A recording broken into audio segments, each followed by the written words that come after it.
Resident Evil 4 is perfect. Or at least, that's what everyone told me before I played it. Apparently, the combat is flawless. The level design is some of the best in the series, and it somehow balances the over-the-top action with genuine butt-clenching horror. It's a game that's been sitting in my backlog for far too long. Partly because I don't share the same nostalgia as a lot of people have for the original, and partly because the remake has been glazed so hard that in my mind, it could never live up to that hype. So when I finally sat down to play Resident Evil 4 Remake, my expectations could not have been higher. So the all-important question, is it perfect? Well, no. Bullshit. But after parrying a literal chainsaw, after shooting a stick of dynamite out of an enemy's hand, seconds after blowing his friend's head off with a shotgun, only to watch Las Plagas' tentacles erupt from where his head once was, after exploring a larger-than-life Dracula-esque castle packed with secrets, a fully functional coaster, and some of the most addictive collectibles I've ever had the joy of hunting down, after Leon's corny one-liners, insanely sleek reloads, a gun range that turns into a Mexican nightclub, and riding a jet ski into a literal sunset as an island exploded behind me, I was left with just one thought as the credits rolled. I totally get it now. Where's everyone going? Bingo?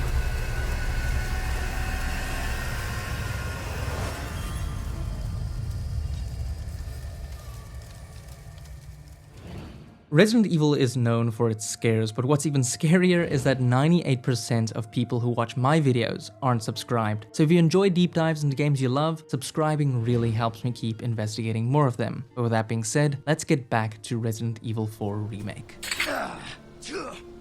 The announcement of the Resident Evil 4 Remake was met with a healthy dose of skepticism, especially after how Resident Evil 3 Remake turned out. Loads of cut content, disappointingly short, it just didn't live up to the legacy of the original. Resident Evil 4 though, isn't just any other Resident Evil game. It's by a large margin many people's favorite, and it's influenced so many modern gaming trends that it's honestly ridiculous. People didn't love it simply because it had more action. They loved it because it somehow balanced action and horror in a way that felt almost like magic. Striking that balance between two seemingly opposing identities is almost impossible, and Resident Evil 4 somehow pulled it off. So remaking a game that influential was never going to be easy. Now, despite that uphill battle, the remake released on the 24th of March 2023 to near universal critical acclaim. And after playing it myself, one thing became abundantly clear. This game isn't for everyone, especially if you prefer the darker, more survival horror focused entries. Now, that's not to say this game never gets scary, because it absolutely does, but as a self-proclaimed scaredy pants, someone who fundamentally shits themselves whenever anything remotely scary happens, there's a strange freedom that comes from controlling a character as capable, fearless, and downright cool as Leon S. Kennedy. A most warm welcome to my castle. Such a pleasure to finally make your acquaintance, Mr. Kennedy. Who the hell are you? When trying to recapture the magic of the original, the developers had to look no further than nailing one of its most important aspects, its protagonist. The core philosophy behind his design and the way he moves, shoots, and talks can be summed up in one sentence. Leon is fucking cool, man. I'll let myself out. He is confident, he is trained to be ready for anything, and he's filled to the brim with corny one-liners that honestly made some of the more horrifying moments in the game a lot more bearable. Talk about sticking the landing. You don't just send anyone to rescue the president's daughter, you send the best, and Leon is that best. He doesn't hesitate, he doesn't creep forward unsure of himself, he has no fear. He moves with confidence, and the game is built entirely around the idea that Leon is almost like an action hero. He's on a mission to save Ashley, and there's no option but forward. His objective is paramount, and he will shotgun, knife, and parry whatever stands in his way. One of the first things that stood out to me was just how fluid Leon feels to control. His movement has weight, but it never feels sluggish. And there's so much flair in his animations. The way he sometimes angles his gun to the side as he fires it, for example. It's completely unnecessary, but it looks so damn cool that I almost think that's the only real reason that animation exists. I know this is going to sound ridiculous, but Leon's entire character can be summed up by the way he climbs a ladder. When he goes up, he climbs it like a normal person, but when he needs to get down, he just jumps with no hesitation. The first time I saw that animation in motion, it genuinely blew me away. It's such a small, almost unremarkable detail that I'm sure most people don't even notice it, but it says everything about how this character approaches danger. Leon doesn't waste time. He commits, he jumps. And that sense of confidence feeds directly into what Resident Evil 4 does best, the combat. Ashley, run! Okay. Hasta luego. I truly wasn't prepared for how good the combat in this game was going to be, especially because most of my history with Resident Evil has been with the more survival horror focused entries. Combat in Resident Evil 4 is incredibly dynamic. The game gives you a character who walks, talks, and moves like an action hero, and then fully allows you as the player to control that power fantasy. You're constantly thinking, moving, repositioning, and adapting. Shooting an enemy isn't just about dealing damage, it's about controlling the battlefield. Shooting kneecaps to stagger enemies, parrying incoming attacks, prioritizing the brutes, noticing when an enemy is holding a lit stick of dynamite or a Molotov and reacting fast enough to shoot it out of their hand, triggering a chain reaction of explosions or fire. What really elevates the combat is how the environment becomes a part of the fight. Every location feels crafted to function as a combat arena that you can use to your advantage. You're luring enemies into traps, crouching underneath trigger devices so enemies run straight into them. Sorry. You're jumping over obstacles, weaving through windows, constantly adjusting your position just to stay alive. The game forces you to lock the in, to think about space, timing, and positioning in a way that no other Resident Evil game has ever asked of me. Sorry, must have slipped. And it just keeps upping the ante. I struggled my ass off in the opening village against the basic Ganados, but by chapter 3, I was mowing them down like they were nothing. That is when the game starts layering in new enemy types over and over again. First, it's the brutes, then the Ganados with Las Plagas tentacles bursting out of their heads, then the Ballas sisters both wielding chainsaws, and obviously Leon's unnecessarily complicated flip. You fight a Garrador, a blind mutant with massive claws that any other game would treat like a full boss, and you probably only beat him by the skin of your teeth. A few chapters later though, the game throws two at you at the same time. It's absolutely relentless. The amount of new enemies the game keeps introducing well into the final chapters genuinely blew me away. Each enemy has different strengths and weaknesses, forcing you to evolve and get better at the combat as you go. You look back at those early hours and wonder how you ever struggled with such simple enemies, just based on the sheer insanity of what the game is throwing at you by the end. It forces you into a flow state that feels, without sounding too melodramatic, euphoric. The final chapter of this game is where everything you've learned comes to fruition. Ashley is at the top of the summit. Time is running out, and the game throws absolutely everything at you. And in full action movie fashion, the music ramps up, and Leon is battling it out just like a one-man army. Shooting, swapping to the shotgun, switching to the sniper, back to the pistol, parrying, meleeing, all while a chopper is firing down from above. But what I love most is that the flow never breaks. You're not stopping to think about what weapons to use, you're just reacting. When Leon finishes a clip, he mutters the word shit. Shit. It's the game communicating with you in the most kinetic way possible. You now know you're out. You now know you need to switch or reload, and you just do it instantly. But it isn't all perfect. In my opinion, the game's combat system would have been literally perfect if it had a dedicated dodge button. Instead, the game heavily relies on contextual dodges, and when they work, they look cool. The problem is that they're inconsistent and unreliable. The amount of times I died because a contextual dodge didn't appear or because I physically couldn't get out of the way in time was genuinely frustrating. The final boss is a great example of this. His tentacles are so massive that running out of their line of fire often just isn't possible, and without a reliable dodge, it It can feel unfair rather than challenging. I've seen a lot of people defend this lack of a dodge button by saying it would have made the game too easy, but I strongly disagree. I would have happily increased the difficulty if it meant just having a proper player-controlled dodge, instead of an irregular system that often results in unnecessary frustration with a combat system that is this close to being flawless. There's also an interesting tension between how capable Leon feels and the moments where the game just suddenly limits him. Whether it's dodging or the multiple times I found myself questioning why Leon couldn't just climb a simple ledge or crawl underneath something he very clearly should be able to. When you give a player a character that is this athletic, flexible, and capable, those artificial barriers become much more noticeable, especially when resources are visibly placed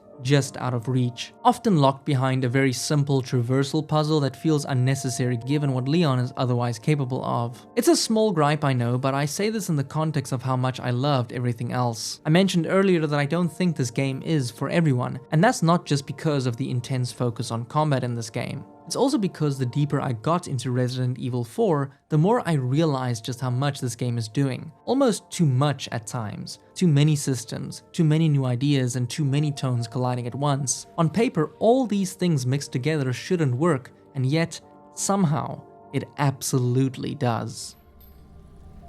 Over here, stranger. Who's that?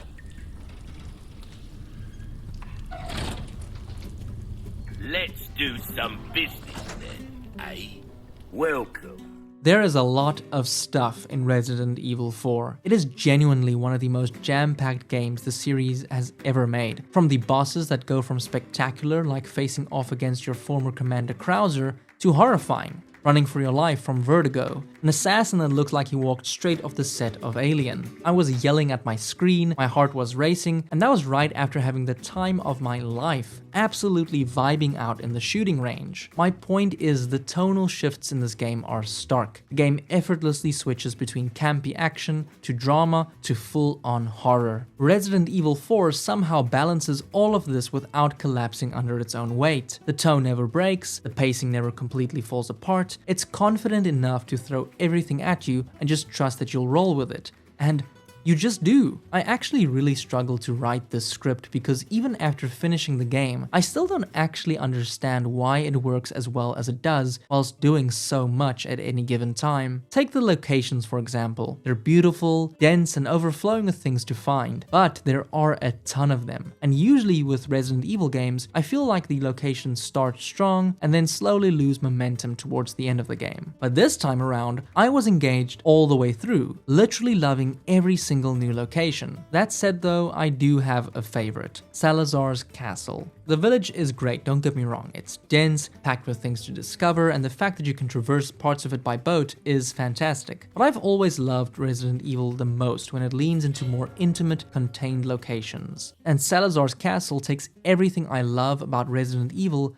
and gives it to me wrapped in a massive Dracula-esque behemoth. It took my breath away when I first approached it, and then again as I slowly uncovered all its secrets. When I discovered the coaster downstairs, it genuinely felt like that scene in Richie Rich where the kids realize he has a McDonald's inside his house. It's just this pure dumb sense of awe and wonder. And at that point, how do you want me to critique this and say it's objectively bad or tonally inconsistent when it's a coaster that just makes me smile? It's not supposed to work this well, but it does. That said, I do have one major critique, and it comes down to the villains. In terms of story, you'd be hard-pressed to find anything particularly deep or meaningful here. Outside of maybe Luis's death, the game doesn't really slow down enough to explore its characters in any real depth. But honestly, that doesn't really bother me that much. This game is going for the action movie vibe after all. And not every game needs to be emotionally heavy to be great. For the most part, Resident Evil 4 absolutely excels at what it's trying to be. Where it falls short though is how it uses its villains. Not because they are uninteresting. Actually, it's quite the opposite. The problem is that none of them are given enough screen time to really feel like a constant looming presence. Because this game is so packed, so constantly moving forward, the villains end up drawing the short end of the stick. Take Sadler for example, the main villain of the game. You barely see him at the start, he pops up occasionally through hallucinations, but you don't actually confront him properly until the very end of the game. Because of that, he ends up feeling more like a generic villain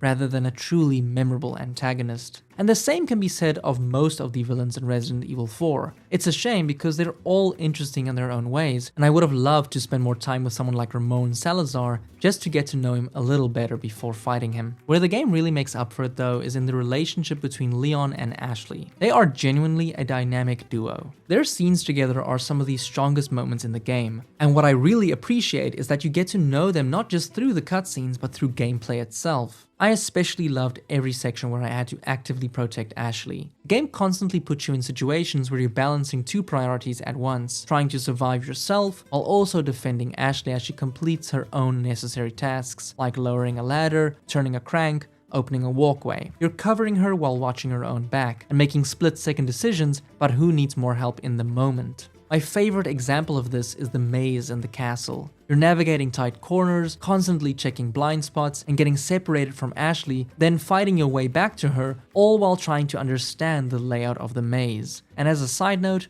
we really need more mazes in games. Ashley also surprisingly never becomes annoying, as so many companions often do, and that in itself is something the developers deserve real credit for. They banter constantly too, and it goes a long way in making them feel human. Leon, are you kidding me?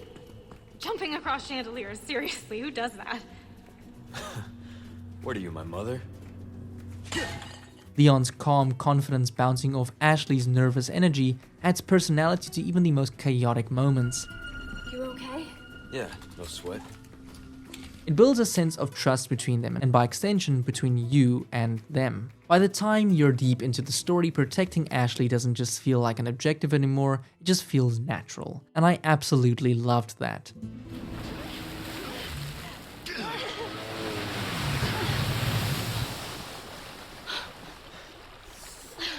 You alright? I'm not sure, that was insane. I almost feel like an idiot for waiting this long to play Resident Evil 4 Remake, because now the bar has been set absurdly high. You can now officially call me a Resident Evil 4 Remake believer. I don't think it's perfect though, but taken as a whole, this is easily the most bang for your buck Resident Evil game out there. The amount of ideas, locations, systems, and sheer confidence packed into this thing is kind of unbelievable. You literally have an entire section in this game dedicated to shooting enemies as you enjoy a full-blown roller coaster ride. I mean, come on, man. And maybe that's the reason it hit me this hard. Playing the remake felt like discovering it for the very first time. And what it is something I don't think I can very clearly explain, although I did just try my best in this almost 20-minute long video. My point being, I can't explain it, but after playing it, I certainly get it. If you enjoyed this retrospective, it's actually a part of a larger series, where I'm finally going back and playing every Resident Evil game I've never finished. And next up on the list is arguably the most hated Resident Evil game, the infamous remake of Resident Evil 3. So, let's see if it's as bad as everyone says, and I'll see you in the next investigation. Thank you for watching.